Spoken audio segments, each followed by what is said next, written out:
जय हिंद दोस्तों। आज मैं मकान मालिक के लिए और किराएदार के लिए दोनों के लिए एक बेहतरीन बातें बताने जा रहा हूँ। बहुत ही काम की बातें बताने जा रहा हूँ ताकि कल होके आपके साथ कोई फ्रॉड ना हो, स्कैम ना हो, किसी प्रकार का धोखा ना हो, आपको कोर्ट कचहरी का चक्कर ना लगाना पड़े। तो आप मकान मालिक है तो भी इस वीडियो को पूरा देखिए और किराएदार है तो भी इस वीडियो को पूरा देखिए, क्योंकि आजकल बहुत बड़ा फ्रॉड हो रहा है, बहुत बड़ा जालसाजी हो रहा है, बहुत बड़ा साइबर क्राइम हो रहा है और मकान मालिकों को बहुत परेशानी का सामना करना पड़ रहा है और किराएदारों को भी परेशानी का सामना करना पड़ रहा है। देखिए, सबसे पहले तो मैं आपको बताऊं कि आप किराए पर किसी को मकान देते हैं, ये पहले जान लीजिए। किराए पर मकान किसी को देते हैं तो आपको क्या करना है, मकान देते हैं या फिर कमरा है क्यों नहीं देते हो, आपको करना क्या है कि सबसे पहले रेंट एग्रीमेंट का काम कराएं। बहुत सारे लोग क्या करते हैं कि पहले किराएदार को घर में रख लेते हैं, किराएदार सेटल हो जाते हैं, उसके बाद एग्रीमेंट का प्रोसेस लगाते हैं। ऐसा आपको नहीं करना है। आपको क्या करना है कि सबसे पहले रेंट एग्रीमेंट बनवाना है, तब जाकर जब रेंट एग्रीमेंट बन जाए तब जाकर आपको किराएदार को चाबी देना है। इस बात को समझ लीजिए। और किराएदार जैसे आपके मकान में आ जाए, रूम में आ जाए, तो उसके बाद उसका पुलिस वेरिफिकेशन जरूर करवाए। पुलिस वेरिफिकेशन के लिए आप जानते हैं कि जब रेंट एग्रीमेंट बनवा रहे हैं तो आपको जो किराएदार है उसका आप आईडी जरूर लें, मतलब आधार का फोटो कॉपी जरूर लें और एक पासपोर्ट साइज फोटो उससे जरूर लें। इससे क्या है कि आपका आसानी से ऑनलाइन भी पुलिस वेरिफिकेशन करवा सकते हैं, या फिर आप नज़दीकी चौकी में, आपका थाना है उसमें आप आवेदन देके पुलिस वेरिफिकेशन करवा सकते हैं। पुलिस वेरिफिकेशन का मतलब ये नहीं होता है कि पुलिस आएगी, उसका छानबीन करेगी, उसके बारे में पूछताछ करेगी, ये नहीं होता है। उसका डॉक्यूमेंट्स और फोटो वहाँ पे जमा होता है, फॉर्मेट पर लगा के उसका डिटेल्स वहाँ पे जमा होता है और वो एक रिकॉर्ड होता है थाना में या पुलिस चौकी में, इसलिए कि कल हो के वो किराएदार कोई कांड करके भाग जाता है, किसी की हत्या करके चला जाता है, या फिर रूम में रहते हुए आत्महत्या कर लेता है, फांसी लगा लेता है, किसी से झगड़ा कर लेता है, कोई पुलिस केस उस पर हो जाता है, या फिर कुछ भी गलती करता है, तो मकान मालिक पर इसका आँच ना आए, मकान मालिक पर किसी प्रकार का कोई ऑब्जेक्शन ना आए। वो उसके पास पुलिस वेरिफिकेशन का रिकॉर्ड रहेगा, उस रिकॉर्ड के आधार पर पुलिस उसको ढूंढेगी, उसको खोजेगी। इसलिए होता है पुलिस वेरिफिकेशन। बहुत आसान प्रोसेस होता है, सिर्फ आवेदन जमा करना होता है, या फिर ऑनलाइन करेंगे तो ऑनलाइन करके आप प्रिंट निकाल के अपने पास रख लेंगे। दोनों प्रोसेस होता है, जो आसान हो आपके लिए वो कर सकते हैं। तो ये बात तो आप समझ गए कि रेंट एग्रीमेंट बनाना जरूरी है। अब बहुत सारे लोगों के मन में सवाल यह है कि कितने दिनों का रेंट एग्रीमेंट होना चाहिए। तो आम तौर पर लोग नोटरी से बनवाते हैं, नोटराइज करा के बनाते हैं। तो उसमें क्या होता है, 11 महीना के लिए बनवाते हैं, 11 महीना के लिए आमतौर पर बनता है। तो 11 महीना के लिए ही सही जरूर रेंट एग्रीमेंट बनवाए। 11 महीना के लिए, अगर 11 महीना तक के लिए बनाते हैं, 1 साल का अंदर का, तो आप नोटरी से बनवा ले। बहुत आसान प्रोसेस है, आसानी से कहीं भी बन जाता है। लेकिन आप चाहते हैं कि ये किराएदार 2 साल, 3 साल, 4 साल, 5 साल के लिए रख रहे हैं, क्योंकि उससे आप एडवांस डिपॉजिट भी ले रहे हैं या फिर ज़्यादा डिपॉजिट ले रहे हैं, तो आप चाहते हैं उसको ज़्यादा दिन के लिए एग्रीमेंट करें, 2 साल, 3 साल, 4 साल, 5 साल के लिए। तो आपको बता दूं कि आप कभी भी नोटरी से 2 साल का, 3 साल का, 4 साल का, 5 साल का एग्रीमेंट ना कराएं। 11 महीना से ज़्यादा कभी नहीं कराएं, मतलब 1 साल का भी नहीं कराएं, मात्र 11 महीना कराना, क्योंकि वो वैलिड नहीं है। कोर्ट में कभी भी किसी प्रकार का मामला होता है तो वो वैलिड नहीं है, वो अवैध माना जाएगा और मकान मालिक आप हैं तो आप ही पे सारी जिम्मेवारी आएगी। किराएदार को दोषी नहीं माना जाएगा, मकान मालिक को दोषी माना जाएगा। तो इस चीज को समझ लीजिए कि 11 महीने से ऊपर के लिए एग्रीमेंट कर रहे हैं तो वो आपको कहाँ कराना है, रजिस्ट्री ऑफिस में, जहाँ जमीन की रजिस्ट्री ऑफिस है, जहाँ जमीन की रजिस्ट्री होती है वहां से होता है। जैसे जमीन का रजिस्ट्री का प्रोसेस होता है उसी प्रकार से प्रोसेस होता है।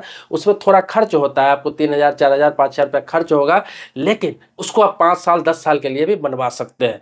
तो वो खर्च जरूरी नहीं कि 2,000, 4,000, 5,000, वो निर्भर करता है कि आपका कितना रेंट है, कितना बड़ा प्रॉपर्टी है, किस हिसाब से आप बनवा रहे हैं, कितना दिनों के लिए बनवा रहे हैं, इस पर तय होता है। कितना का स्टाम्प पेपर लग रहा है उस हिसाब से होता है। लेकिन ये वैध होता है पूर्ण रूप से। कभी भी किराएदार आपके मकान पर कब्जा नहीं कर सकता है, कभी भी दावा नहीं कर सकता है, कभी किसी प्रकार का गलत काम नहीं कर सकता है, किसी प्रकार का अनैतिक काम नहीं कर सकता है। करेगा तो वो जिम्मेवारी होगा, क्योंकि रजिस्टर्ड आपके पास एग्रीमेंट होगा। तो 11 महीने से ऊपर का कभी भी कराए तो रजिस्टर्ड एग्रीमेंट कराए वही वैलिड है, लेकिन उससे कम का कराए तो नोटरी से आप करा सकते हैं, कोई दिक्कत नहीं उसमें, वो भी वैलिड है। तो ये चीज समझ लीजिए। दूसरा क्या है, बहुत सारे लोग मन में ये सोचते हैं कि भाई रेंट पर जो मैं कमरा दे रखा हूँ रहने के लिए, रेसिडेंशियल किसी फैमिली को, तो उसमें रेंट एग्रीमेंट कराने की क्या जरूरत है, पुलिस वेरिफिकेशन कराने की क्या जरूरत है। तो बहुत लोग नहीं कराते हैं कि चलो वो तो कमर्शियल में होता है, चलो कोई किसी को दुकान दे दिए है, किसी को ऑफिस में के लिए दिए है, उनके लिए जरूरी होता है। लेकिन कोई रहता है तो आपको देखेंगे बड़े बड़े शहर या छोटे शहर में बहुत सारे लोग ऐसे ही है जो बिना एग्रीमेंट के, बिना डॉक्यूमेंट्स के, बिना किसी पुलिस वेरिफिकेशन के दे रखे हैं। लेकिन जब कोई मामला आता है, जब मकान सील होता है, जब मकान मालिक इसमें फंसता है, जब मकान मालिक को कोर्ट कचहरी का चक्कर लगाना पड़ता है, तब वहाँ पे आप कितना भी चिल्लाते रह जाएंगे कि मैं इसे 5 साल से रखा था, मैं इसको जानता हूँ, 10 साल से रह रही थी, मैं इसे जानता हूँ, बहुत अच्छे व्यक्ति है, इसने कोई गलत नहीं किया है, लेकिन वहाँ पे आपका कुछ नहीं सुना जाएगा। ये सुना जाएगा कि जो अपराध किया है, कोई काम किया है, कोई कांड किया है, कोई लड़ाई किया है, कोई पुलिस केस हुआ है इस पर, उसमें आप भी बराबर के भागीदार है, क्योंकि आपने इसको शरण दिया है। आप बिना किसी डॉक्यूमेंट्स के, बिना किसी एग्रीमेंट के, बिना किसी पुलिस वेरिफिकेशन के अपने पास रख रहे हो, तो इसलिए ये एग्रीमेंट बनाना जरूरी है। अब आते हैं कि किराएदार के लिए। किराएदार को बताता हूं कि आप भी कहीं भी रहने जाए, भले ही मकान मालिक एग्रीमेंट बनवाए ना बनवाए, उससे कोई मतलब नहीं, आपको खुद कह के बनवाना है। खुद कहना है कि भाई साहब मैं आपके मकान में रह रहा हूँ, रेंट एग्रीमेंट आप मुझे बना दो, मुझे रेंट एग्रीमेंट चाहिए। ये रेंट एग्रीमेंट रहने से आपको भी बहुत तरह की फ़ायदा है। फ़ायदा यह है कि आप किसी शहर में रह रहे हैं, नई जगह पे रह रहे हैं, और कहीं पे किसी मामला में फंस जाते हैं, किसी कांड में फंस जाते हैं, कहीं पे कोई अनैतिक कामों में फंसा दिया जाता है, या फिर कहीं भी किसी प्रकार का मामला होता है और आपसे ये पूछा जाता है कि आप रहते कहाँ हो, कहाँ पे आप अभी निवास कर रहे हो। अगर पुलिस वहाँ पे कभी इंक्वायरी के लिए जाए, आपके पास कोई प्रूफ नहीं रहेगा, रेंट एग्रीमेंट नहीं रहेगा, तो मकान मालिक ये कह के भी मना कर सकता है कि अरे मेरे यहाँ तो रहता ही नहीं था, मेरे यहाँ से तो रहता है रेंट पे, लेकिन अभी 2 महीने 6 महीने 8 महीने से नहीं रह रहा, या फिर मेरे यहाँ रह रहा था, एग्रीमेंट कोई नहीं बनवाया, इसलिए मैंने इसको कब का निकाल दिया हूँ यहाँ से। कोई जिम्मेवारी आपकी नहीं लेगी, और आपके साथ फर्जीवाड़ा का डबल केस भी आपके ऊपर हो सकता है। इसके अलावा भी बहुत सारे मामला हैं जो मैं आपको आगे बताऊंगा। अब आता है कि फ्रॉड क्या हो रहा है आजकल की एग्रीमेंट की मैं बात कर रहा हूँ। फ्रॉड क्या हो रहा है, तो अभी आजकल हो क्या रहा है कि बहुत सारे अभी साइबर क्राइम करने वाले क्या करते हैं कि किसी का कमरा हो, रूम हो, किसी के दुकान के नाम पर, कहीं रहने के नाम पर रूम ले रहे हैं, आजकल कमरा ले रहे हैं, किसी का मकान ले रहे हैं। अब क्या है, मकान मालिक ये दे देता है और कहता है कि अब एग्रीमेंट बनवा दूंगा मैं, ये बनवा देना कह देता है। अब होता क्या है कि जब 15 दिन 20 दिन 1 महीना 2 महीना हो जाता है, तो क्या करता है, वो जो किराए पर लेने आता है, जो रहने लगता है, वो मना करता है कि अब बनवा लूंगा, अभी मेरे पास ये डॉक्यूमेंट्स नहीं है, अभी चलो अभी बिजी हूँ, ये कर करके 1-2 महीना टाल देता है। हालांकि उसको 1-2 महीने के लिए रहना होता है, और 1-2 महीना में आपके मकान में ही रह के, रूम में ही रह के कोई साइबर क्राइम कर लेता है। साइबर क्राइम मतलब ऑनलाइन ठगी का काम करता है। इसके अलावा क्या होता है कि फर्जी डॉक्यूमेंट्स बना के आपके मकान पर ही जीएसटी नंबर ले लेता है, जीएसटी में कुछ गड़बड़ी कर देता है। इसके अलावा फर्जी डॉक्यूमेंट्स, फर्जी एग्रीमेंट तैयार करके आप ही के मकान पर फॉर्म रजिस्ट्रेशन करवा लेता है, मतलब सारा चीज़ करा लेता है, आपको पता भी नहीं चलता है, और ये 2 महीना के अंदर में ही सारा काम कर लेता है, वहाँ से अपना काम करके निकल लेता है। क्योंकि साइबर क्राइम करने वाले कहीं एक मकान में 2 महीने 3 महीने से ज़्यादा नहीं रहते हैं, तो वो चाहते हैं कि एग्रीमेंट होगा तो मैं डायरेक्ट फंस जाऊँगा, क्योंकि मेरा ID वहाँ लगेगा, बहुत सारी चीज़ें लगेगी, मेरा सब चीज़ सिग्नेचर होगा, फिंगर लगेगा। तो इसीलिए वो क्या करते हैं, टालते टालते 2 महीना हो जाता है, और 2 महीना के अंदर अपना काम करके निकल जाते हैं। कभी पुलिस का छापा पड़ता है, कोई दिक्कत होती है, कुछ भी होती है, तो सीधा आप फंसते हैं।